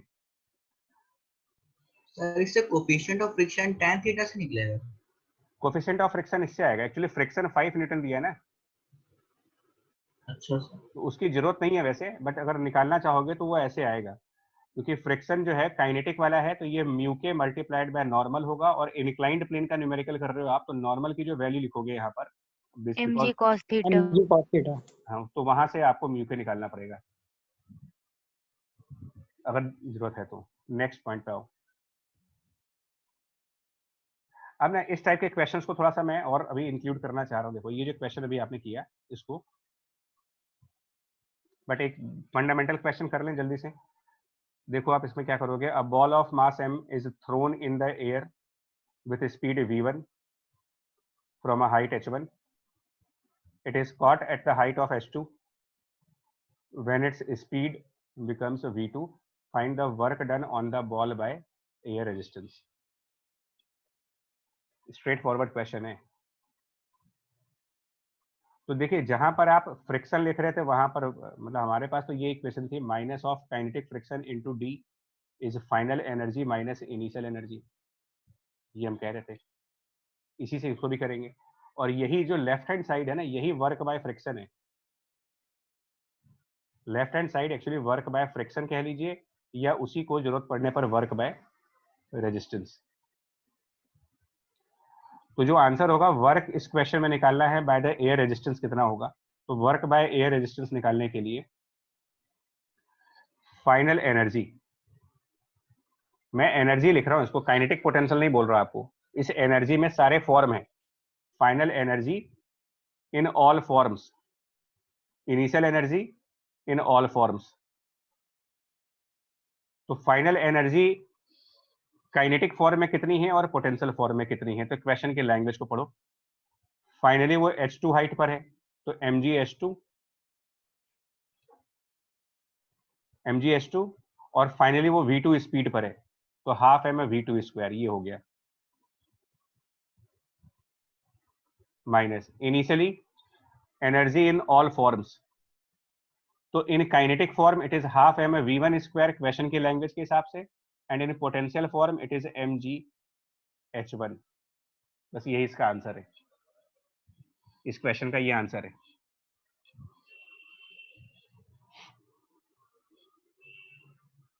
मूव करें आगे। Yes sir. चलिए देखिए, a body of mass m is thrown vertically upward into air with the initial velocity v0. Constant force capital F due to air resistance acts on the body opposite to the direction of motion of the body. What is the velocity of body at a height small h above the surface? तो देखिए same concept, minus friction इसमें capital F है, तो minus F multiplied by distance equal to E final minus E initial. अब आपको देखो question का पहला स्टेप मिल गया। पहला स्टेप इस टाइप के क्वेश्चन में यही लिख लो आप, और फिर अब आप न्यूमेरिकल को रीड करो और देखो आपको हर एक चीज मिलेगी इसमें न्यूमेरिकल में। तो माइनस एफ, अब डी कितना है इस क्वेश्चन में, पढ़ते जाओ आप, क्वेश्चन की लैंग्वेज पढ़ते जाओ, सब कुछ मिलता जाएगा इसके अंदर। तो क्वेश्चन खुद कह रहा है what is the velocity of the body at A height h, यानी कि वो h हाइट ऊपर गया तो डिस्टेंस h हो गया। सर इसको न्यूटन लॉ से भी तो कर सकते हैं। उससे आसान पड़ेगा ये मेथड न्यूटन लॉ से ज्यादा इजी है। Constant force F due to air resistance में final energy in all forms, तो in kinetic form half m v square, in potential form h height पर है plus mgh। Initial energy in all forms, तो initially वो v0 velocity दी थी उसको, but initially ground पे थे तो पोटेंशियल फॉर्म 0 है, बस इससे आपका v आ जाएगा,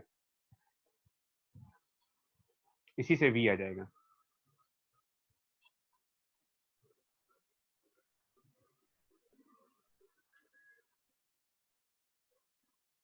ठीक है पॉइंट।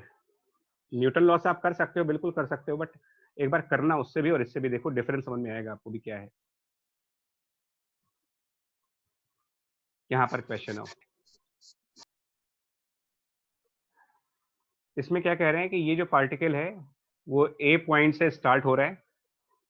ये दो कर्व सरफेसेस हैं, यहाँ पर एक कर्व सरफेस और एक कर्व सरफेस यहाँ पर, ये फ्रिक्शनलेस हैं, ये दोनों कर्व सरफेसेस फ्रिक्शनलेस हैं, और बीच में ये जो हॉरिजॉन्टल सरफेस है ये इसमें फ्रिक्शन है, बी टू सी में फ्रिक्शन है, ए टू बी में कोई फ्रिक्शन नहीं है, सी टू डी में कोई फ्रिक्शन नहीं है। सर एक मिनट लास्ट पेज दिखा सकते हैं सर?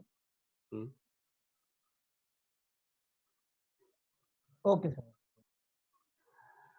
अब क्वेश्चन कह रहे हैं this particle start from the point A.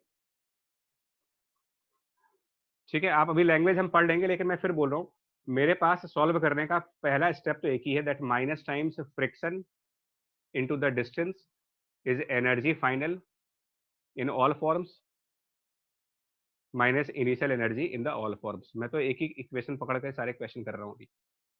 अब हम क्वेश्चन को पढ़ते जाएंगे और देखते रहेंगे क्या क्या होगा। तो फाइनली और इनिशियली, तो क्वेश्चन को लैंग्वेज पढ़ो, आपको समझ में आएगा कि इनिशियल एनर्जी क्या है। तो पहले इनिशियल वाली लिखो, क्या कह रहे हैं देखो, the particle is released at point A. तो रिलीज करने का मतलब काइनेटिक फॉर्म कितना हुआ वहां पर, अगर ए पॉइंट पर उसको स्टार्ट कर रहे हैं तो 0। इनिशियल वेलोसिटी 0 है। पोटेंशियल फॉर्म कितना हुआ, mgh। अब आइए फाइनल वाले पे, तो फाइनली क्या होगा, वो कह रहे हैं where does the particle finally stop. Kinetic energy तो 0 हो गई। ओके, और ये फाइनली स्टॉप कहाँ पर होगा, अगर कर्व्ड सरफेसेस पर फ्रिक्शन नहीं है तो क्या ये कर्व्ड सरफेस पर स्टॉप हो सकता है क्या? नो सर, इसका मतलब ये क्लियर है BC कि के कहीं पे करेगा, यानी B to C के बीच में कहीं स्टॉप होंगे। तो जब B to C के बीच में कहीं स्टॉप होंगे तो वहां पोटेंशियल एनर्जी 0 हो गई, क्योंकि हम B to C वाले को ही रेफरेंस मान रहे हैं अपना। भाई इंक्लाइंड सरफेस पर तो स्टॉप हो नहीं सकते ना, फ्रिक्शन नहीं है वहां पर। Yes sir. यस। तो ये हो गई इक्वेशन, और लेफ्ट साइड इज माइनस। अब फ्रिक्शन, तो यहाँ फ्रिक्शन इंक्लाइंड सरफेस पर लग रहा है या फिर हॉरिजॉन्टल सरफेस पर लग रहा है? हॉरिजॉन्टल। तो वो म्यू mg इंटू डी करिए। अब इससे डी कैलकुलेट करो जरा एक बार, न्यूमेरिकल वैल्यू पुट कर दो आप। न्यूमेरिकल वैल्यू क्वेश्चन की रख करके डी देखो कितना आ रहा है। h by mu। तो h by mu आ रहा है। तो म्यू दे रखा है वहां पर 0.2, सब कुछ क्वेश्चन में दिया हुआ है। 7.5। Yes sir. अब ये डी क्या है, अब सुनो डी क्या है।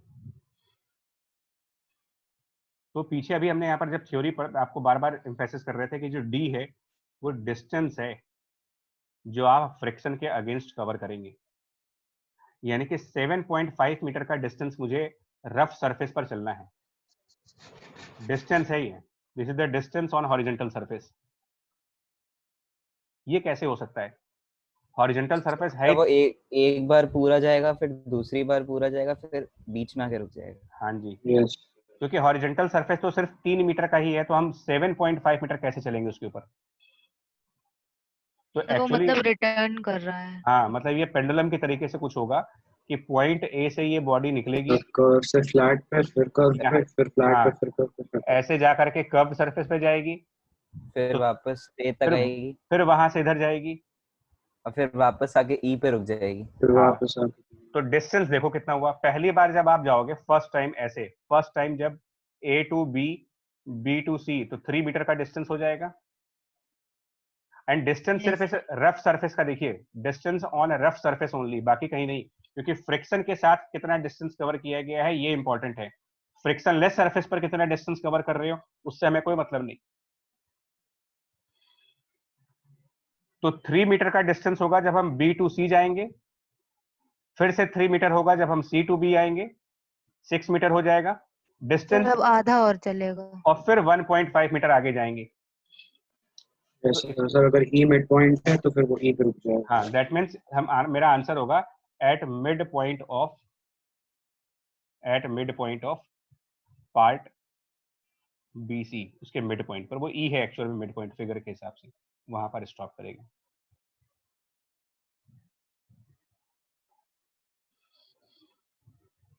नेक्स्ट एग्जांपल, क्वेश्चंस को दोबारा जरूर ट्राई करना। अब इसमें देखो ये थोड़ा सा, तो इसमें फिगर देख के समझ में आ रहा है कि क्या हो रहा है इसके अंदर, और ना समझ में आया तो फिर लैंग्वेज पढ़ लें इसकी। देखिए फ्रिक्शनलेस इंक्लाइंड है, हाइट मेंशन्ड है 20, यहां से कोई ऑब्जेक्ट, इसको m मास का ऑब्जेक्ट मान लो, स्टार्ट हुआ, 20 डिग्री की जगह हम थीटा मान लेंगे इसको। कोफिशिएंट ऑफ फ्रिक्शन दे रखा है, लेकिन फ्रिक्शन है कहाँ पर? देखिए इंक्लाइंड पर नहीं है, इंक्लाइंड वाला तो स्मूथ है, तो वो बीसी पर है। ये रफ है। तो ये पूछ रहे हैं, हाँ तो ये कह रहे हैं कि इस रफ सरफेस पर कितने डिस्टेंस पे वो स्टॉप कर जाएगा। तो मैं पहले कंजर्वेशन लगाना है फिर चेंज लगाना है? कुछ नहीं करना, वही इक्वेशन रहने दो बस, एक इक्वेशन में फिर कह रहा हूँ। यस सर वो है। आप बात समझो मेरी, आप बड़े से बड़ा न्यूमेरिकल ले आओगे तब भी मैं यही करूंगा। इसकी जब आदत पड़ जाएगी तो तुमको लगेगा कि हाँ यार ये ज्यादा आसान तरीका है। अब देखिए एक एक करके डेटा एंटर करते हैं। सबसे पहले फाइनल एनर्जी, तो फाइनल आपका पॉइंट सी है, इसमें वहां पर स्टॉप हो चुके हैं। और एनर्जी इन ऑल फॉर्म्स, बार बार लिख रहा हूं मैं इसको, जल्दीबाजी में ऐसा ना हो कि आप इसको काइनेटिक एनर्जी मान लें। तो काइनेटिक फॉर्म पॉइंट सी पर 0 है, पोटेंशियल फॉर्म भी 0 है, उसको रेफरेंस मान लेते हैं। इनिशियल पॉइंट पे जाओ, इनिशियली हम मान लो h हाइट पे थे, तो पोटेंशियल फॉर्म mgh और काइनेटिक वहां भी 0 है। 0 है सर, स्टार्ट हुआ है वहां पे बस। आप देखो कितना आसान पड़ेगा। फ्रिक्शन इंक्लाइंड प्लेन पे लग रहा है कि हॉरिजॉन्टल प्लेन पे लग रहा है? Horizontal plane. तो म्यू mg लिखो और d, बस खत्म हो गया क्वेश्चन। इसमें वैल्यू एंटर करो, d आ जाएगा। अभी आपको ग्रेजुअली रियलाइज होगा कि न्यूटन लॉ से ये आसान क्यों होता है एनर्जी मेथड। एक इक्वेशन में हमारे आंसर आ रहे हैं, ना किसी फ्री बॉडी डायग्राम का चक्कर, ना फोर्सेस को रिजॉल्व करने का चक्कर, समझ रहे हो आप, ना F इक्वल टू ma वगैरह कुछ लिखना है मुझे, ना काइनेमेटिक्स का चक्कर। आप कितनी सारी इक्वेशंस को बाईपास करके चल रहे हो, मतलब नंबर ऑफ इक्वेशंस बाईपास हो गई and by a single equation final answer आ रहा है मेरे को। सर काइनेमेटिक्स के भी क्वेश्चन वर्क एनर्जी पावर वाले फॉर्मूले से कर सकते हैं? बिल्कुल कर सकते हो। अब इस क्वेश्चन को थोड़ा सा मैं मॉडिफाई करना चाह रहा हूँ। अब इस क्वेश्चन को हम अपने हिसाब से देना चाह रहे हैं। अब इसमें सीरीज ऑफ 3 to 4 क्वेश्चंस अभी लेने जा रहा हूँ मैं, जो मॉडिफिकेशंस है। मैं कह रहा हूँ यहाँ पर कि जो इंक्लाइंड है इसको थीटा एंगल मान लीजिए, इंक्लाइंड पर भी रफ है, यहाँ पर कोफिशिएंट μ1 है और हॉरिजॉन्टल वाले का कोफिशिएंट μ2 है। अब देखो कैसे प्रॉब्लम को आप डिफिकल्ट साइड पर लेके जाते हो, फंडामेंटल प्रॉब्लम को डिफिकल्ट कैसे बनाया जाता है। और ये मास टोटल डिस्टेंस, हाँ रेस्ट से स्टार्ट हुआ। अब इसमें धीरे धीरे मैं चीजें ऐड करता जाऊंगा और आपको लगेगा कि यार ये क्वेश्चन डिफिकल्ट होता जा रहा है। कहीं से डिफिकल्ट नहीं होगा, धीरे धीरे समझना मेरा कंसेप्ट। ये h हाइट है, स्टार्ट हुआ, सेम क्वेश्चन पूछा जा रहा है आपसे कि ये मास फाइनली कहां पर स्टॉप करेगा, जहां पर ये फाइनली स्टॉप हो रहा है ये डिस्टेंस कितना होगा, सेम क्वेश्चन। चलिए अपने को तो एक ही कंसेप्ट पता है। इसमें भी इंक्लाइन फ्रिक्शन लेस है? नहीं भैया म्यू1 लिखा है वहां। अच्छा सॉरी। तो मैं सिर्फ एक ही चीज जानता हूँ, देखो ई फाइनल माइनस ई इनिशियल। अब भैया मैं ऑल फॉर्म नहीं लिखूंगा, 3-4 न्यूमेरिकल से लिखता चला रहा हूँ। क्वेश्चन स्टार्ट किया, पहला स्टेप देखो क्लियर हो गया और आपको अभी रियलाइज नहीं हो रहा इंपॉर्टेंस। आप उनसे पूछो जिनके न्यूमेरिकल नहीं होते, वो पहले स्टेप की तलाश में भटकते रहते हैं। कभी इधर का वीडियो देख रहे हैं, कभी उधर का वीडियो देख रहे हैं, कभी यहाँ से हेल्प ले रहे हैं, कभी वहां से हेल्प ले रहे हैं कि भाई पहला स्टेप बता दो।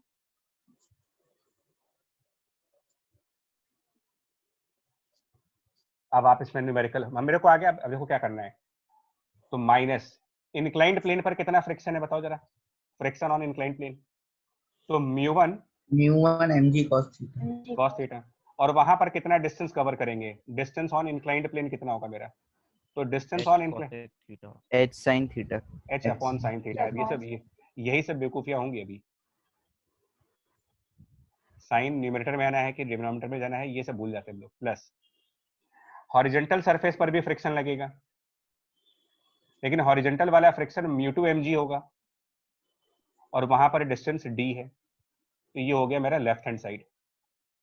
अब राइट हैंड साइड पर आओ, फाइनल एनर्जी क्या है, तो फाइनली आप ग्राउंड पर आकर के स्टॉप करेंगे 0। तो सब हाँ, मतलब सारी एनर्जी 0 हो गई। और इनिशियली काइनेटिक तो 0 था ही, पोटेंशियल था sir, mgh। One line equation आ गई आपकी।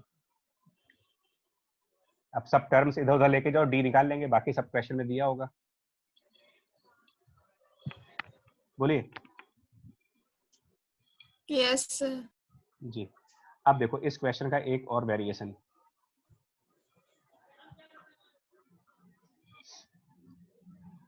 ग्रेजुअली ये क्वेश्चन अब आप डिफिकल्ट साइड पर लेके जा रहे हो, और डिफिकल्ट नहीं मैं बोलूंगा, मतलब बार बार again this is mu1, this is mu2, right, but now this time there is a spring on the horizontal surface.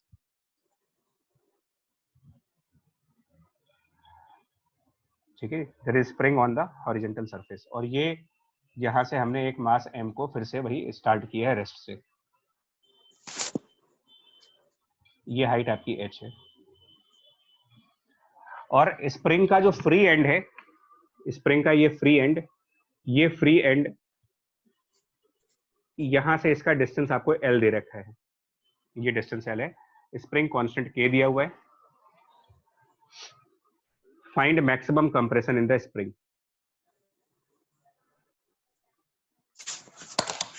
क्या करेंगे देखो यार, find the maximum compression in spring. और ये एज्यूम करके चलेंगे कि हॉरिजॉन्टल सरफेस पर वो पार्टिकल L से ज्यादा डिस्टेंस कवर करेगा, ये मान के चलेंगे that on the horizontal surface the particle will travel by a distance which is more than capital L, तभी स्प्रिंग कंप्रेस होगी। अगर हॉरिजॉन्टल सरफेस पर बॉडी L डिस्टेंस के पहले ही स्टॉप कर गई तो ऑब्वियसली स्प्रिंग में कोई कंप्रेशन नहीं आएगा। दैट मीन्स कि मैं पिछले क्वेश्चन से इसको अगर कनेक्ट करूं, पिछले क्वेश्चन से, यार ये कहाँ चला गया क्वेश्चन, ये वाला, तो यहां जो आप हॉरिजॉन्टल सरफेस पर डिस्टेंस कैलकुलेट करोगे ना, ये डिस्टेंस इससे छोटा है अगले क्वेश्चन का L। अब इक्वेशंस बनाओ, क्या बनेगी देखो, इक्वेशंस क्या बनेगी इस क्वेश्चन में। तो पहला स्टेप फिर से minus times friction into D and again same form E final minus E initial. अब आप सिर्फ एक बार वैल्यू एंटर करो और कुछ नहीं करो। बहुत डिटेल्ड एनालिसिस नहीं चाहिए होगा इसमें कि कौन कौन से फोर्स लग रहे हैं, क्या क्या फ्री बॉडी डायग्राम है, कुछ नहीं। वर्क एनर्जी मेथड की यही पावर है। फाइनल एनर्जी पे आते हैं इन ऑल फॉर्म्स। स्प्रिंग लगा हुआ है इसमें, चलिए final kinetic energy, maximum compression पे जा चुके हो आप, मतलब उस पार्टिकल को, स्प्रिंग को जितना कंप्रेस करना था कर चुका, अब नहीं कर पाएगा कंप्रेस। क्या वेलोसिटी होगी उसकी? जीरो। फाइनल एनर्जी का काइनेटिक फॉर्म 0, फाइनल एनर्जी का ग्रेविटेशनल पोटेंशियल एनर्जी, अगर हम हॉरिजॉन्टल को रेफरेंस मानते हैं, 0, लेकिन इसमें एक और एनर्जी होगी, इलास्टिक पोटेंशियल। तो हाफ के एक्स स्क्वायर, 3 एनर्जीज होंगी। जहां स्प्रिंग दिख जाए वहां तीसरी एनर्जी माइनस। अब इनिशियल पर आओ, इनिशियल एनर्जी रेस्ट से स्टार्ट हुए थे, काइनेटिक 0 हो जाएगी, ग्रेविटेशनल पोटेंशियल एनर्जी mgh, और इनिशियली स्प्रिंग नॉर्मल लेंथ पे थी तो 0 हो जाएगी, स्प्रिंग वाली 0 हो गई। Left hand side minus mu1 mg cos theta into same चीज h upon sine h theta, by sine theta, ये हो गया इंक्लाइंड प्लेन के ऊपर, प्लस f इंटू डी, दोनों जगह लिखना पड़ेगा तुमको, इंक्लाइंड वाला भी लिखना पड़ेगा और f इंटू डी आपको वहां भी लिखना पड़ेगा, हॉरिजॉन्टल वाला भी। हाँ जी, थोड़ा सा स्पेस बना ले फिर लिख रहे हैं एक बार। तो minus mu1 mg cos theta, थोड़ी सी इसको मैं अभी फिलहाल L कर दे रहा हूँ यार, L को बाद में आप h अपॉन साइन थीटा कर लेना, तो दिस इंटू L, और माइनस mu2 और हॉरिजॉन्टल, यार ये L गड़बड़ कर देगा, फिर L डैश कर लेते हैं इसको। हॉरिजॉन्टल सरफेस पे कितना कवर कर रहे हैं? L plus x, बस L प्लस x कर दीजिए, इक्वेशन तैयार हो गई। अभी फिर बोल रहा हूँ आपको, शुरुआत में लगेगा आपको कि न्यूटन लॉ अच्छा था, लेकिन धीरे धीरे आप क्या होगा कि न्यूटन लॉ बेकार लगने लगेगा और आपको लगेगा कि वर्क मेथड ही ज्यादा अच्छा है ना, क्योंकि आपको सिर्फ एक इक्वेशन लिखनी है। सर उसमें mg भी आएगा। म्यू टू mg होगा, mg l प्लस। अरे mg छूट गया यहाँ पर, इनटू mg, जगह कम पड़ रही है इसमें एक्चुअली।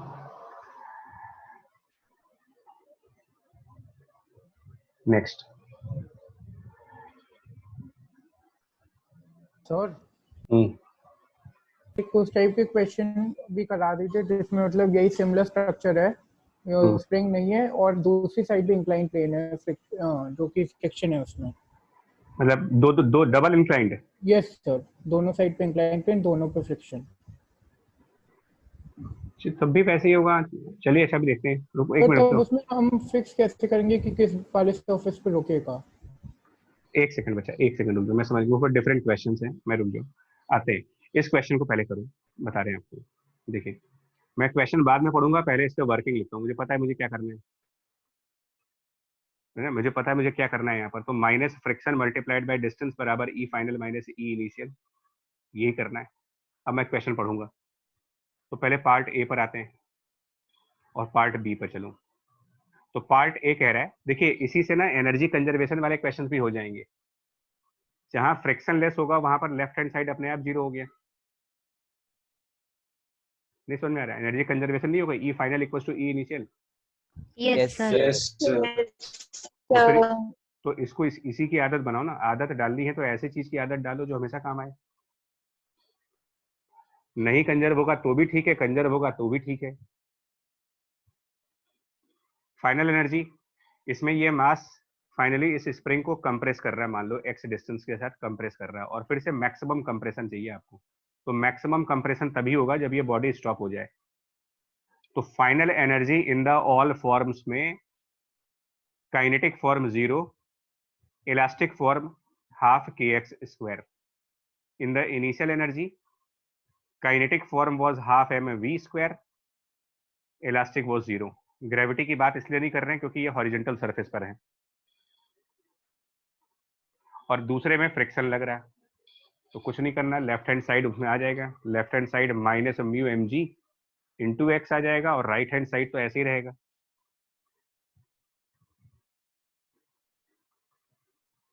कुछ क्लियर हो रहा है आपको भी कंसेप्ट की? अभी भी लग रहा है? देखो क्योंकि मतलब सेम स्टेप बार बार हो रहा है, तो पॉइंट ऑफ कंफ्यूजन आना नहीं चाहिए इसमें कि यार ऐसा नहीं कर रहे हैं हम कि न्यूमेरिकल टू न्यूमेरिकल कुछ चीजें बदल रही हैं। एक लाइन पकड़ के एक ट्रैक पकड़ लिया है, उस ट्रैक पे चलते जाएंगे।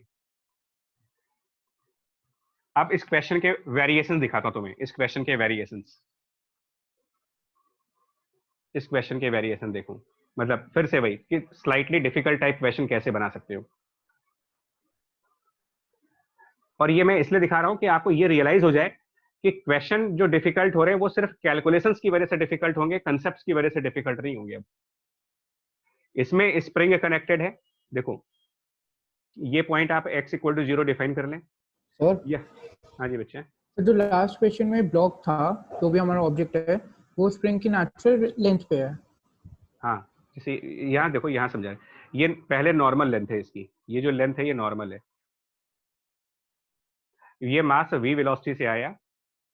अब इसके बाद क्या कह रहे हैं कि जो यहाँ पर कोफिशिएंट ऑफ फ्रिक्शन है, मतलब ये कॉम्पिटिटिव एग्जाम्स के क्वेश्चन होते हैं जो आपकी न्यूमेरिकल एबिलिटी को कैसे चेक करते हैं। कोफिशिएंट ऑफ फ्रिक्शन वो आपको कांस्टेंट ना दे करके एक फंक्शन दिया जा रहा है x का, b इंटू एक्स कह रहे हैं, मतलब फ्रिक्शन कोफिशिएंट वेरिएबल है। सर x क्या है? x मतलब ये डिस्टेंस है, ये पॉइंट आपका free end x equal to 0 है, और इसके जब आप इधर की तरफ बढ़ेंगे तो ये जो डिस्टेंस है इसको x डिनोट कर रहे हैं कि जितना आप स्प्रिंग को कंप्रेस करते जा रहे हो कोफिशिएंट ऑफ फ्रिक्शन बड़ा होता जा रहा है। मतलब जो सरफेस है वो एक होमोजीनियस सरफेस नहीं होगा, कहीं पर ज्यादा फ्रिक्शन लगेगा, कहीं पर कम फ्रिक्शन लगेगा, इस टाइप का क्वेश्चन है। और फिर सेम क्वेश्चन है, find the maximum compression, find the maximum compression. तो आप लोग सोचोगे यार इसका कुछ नया मेथड होगा, कोई नया मेथड नहीं है। हाँ बस इतना जरूर बेसिक फंडामेंटल आपका जरूर आएगा कि कोफिशिएंट ऑफ फ्रिक्शन अगर वेरिएबल है, और कुछ लोग समझ गए होंगे इसमें क्या करना है।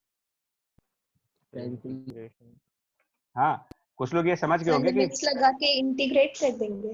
बस देखिए अभी आप क्या करते हैं, ई फाइनल माइनस ई इनिशियल, और इधर की तरफ क्या लिख रहे थे, minus times friction into D. अब आपका left hand side minus f into D नहीं रहेगा, क्योंकि integral F dot D one. हाँ क्यों नहीं रहेगा? क्योंकि फ्रिक्शन कांस्टेंट फोर्स नहीं रहा। यही डाउट अभी जो इन्होंने बिगिनिंग में पूछा था कि फ्रिक्शन अगर वेरिएबल हो जाए तो हो सकता है फ्रिक्शन वेरिएबल,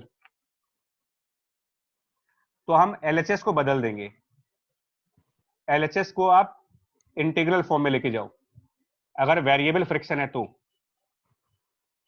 क्या बन जाएगा? वो माइनस फ्रिक्शन और d की जगह पर हम dx पुट करके और उसको इंटीग्रेट कर देंगे, minus f into D x कर देंगे। बाकी कंसेप्ट वही रहेगा, मतलब सिर्फ ये किया आपने कि लेफ्ट हैंड साइड की कैलकुलेशन करने का तरीका बदल गया है, और वो इसलिए बदल गया कि अब न्यूमेरिकल वालों ने फ्रिक्शन को ही वेरिएबल कर दिया, तो हम क्या कर लें उसके लिए। yes.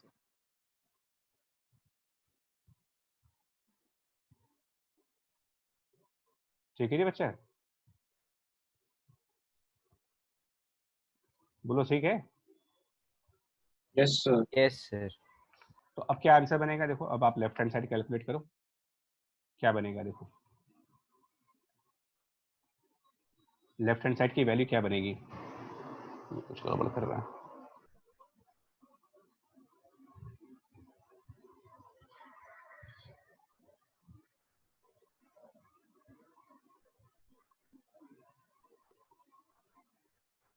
dx square by 2